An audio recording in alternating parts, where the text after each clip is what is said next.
Presiden Prabowo menunjukkan komitmen kuat dalam pemberantasan korupsi. Di era kepemimpinannya, Kejaksaan Agung dan KPK sedikitnya telah mengungkap 43 kasus korupsi dengan potensi kerugian yang ditekan lebih dari 300 triliun rupiah.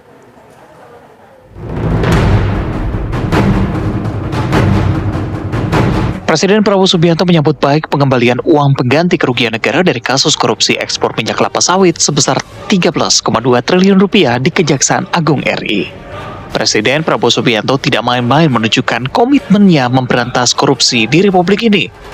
Sejak dirinya memimpin, Kejaksaan Agung dan KPK sedikitnya telah mengungkap 43 kasus korupsi. Dari puluhan kasus tersebut, potensi kerugian negara yang berhasil ditekan lebih dari 300 triliun rupiah.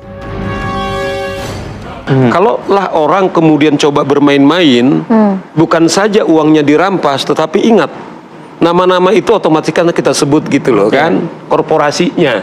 Bayangkan kita bilang bahwa uangnya sudah diambil, nggak tanggung-tanggung nih 13 triliun, yang 4 triliun itu kan dia sudah memberikan jaminan akan segera.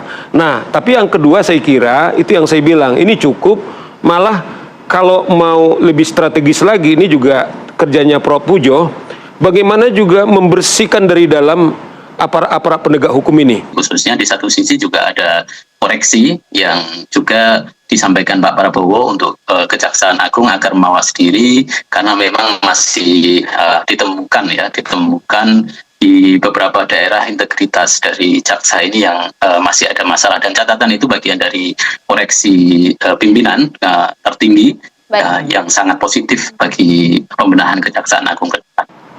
Ini yang tidak bisa kita hindari, bahwa untuk memaksimalkan potensi kerugian keuangan negara itu agar kembali, memang banyak jalan yang harus ditempuh. Ya, mungkin saat ini itu yang bisa dilakukan, tapi di sisi yang lain memang publik meminta agar tidak hanya aset yang kembali, tapi putusan terhadap pemidanaan juga maksimal. Nah, ini kan kalau di konteks itu juga kita akan melihat tentang aset tracking, misalnya aset freezing, sampai kepada perampasan aset untuk bisa dieksekusi tadi.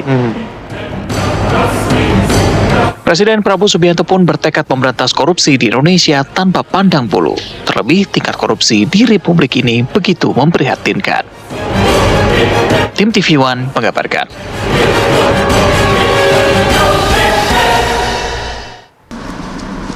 Pemerintah Indonesia, kejaksaan sebagai bagian dari pemerintah Indonesia memperlihatkan dan membuktikan kepada rakyat kerja keras, kerja yang gigih, yang berani, sehingga bisa membantu negara menyelamatkan kekayaan. Ingat, kalau kita lihat ini sama dengan 8.000 sekolah kita perbaiki. 5 juta nelayan bisa hidup. 5 juta dengan uang yang ada di sini. Saya ini greget, saya ingin kalau bisa kita kejar lagi itu ya, kekayaan yang diselewengkan. Terima kasih. Selamat bekerja di atas jalan yang mulia.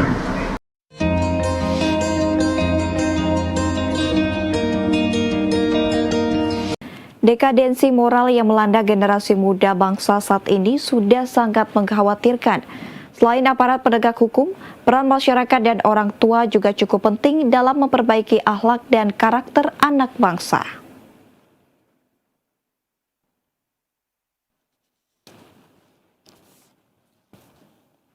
Kejahatan penyalahgunaan narkoba, kenakalan remaja, miras dan tawuran yang sering terjadi selama ini sangat mengkhawatirkan. Oleh karena itu, peran semua pihak guna membina mereka dengan memperkenalkan nilai-nilai keagamaan.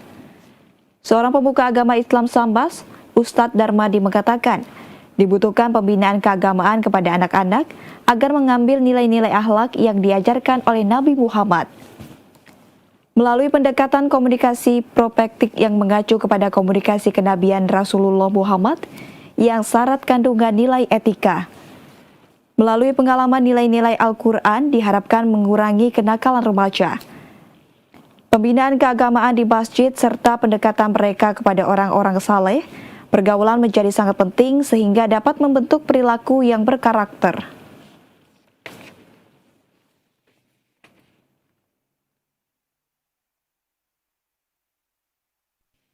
Bagaimanapun pergaulan ya teman itu sangat berpengaruh kepada karakter mereka.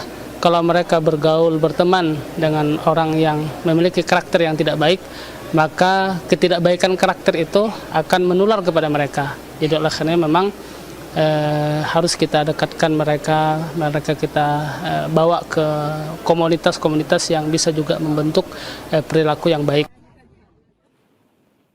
Ustadz Darmadi mengharapkan peran masyarakat dan orang tua cukup penting melalui gerakan yang dilakukan secara sinergi.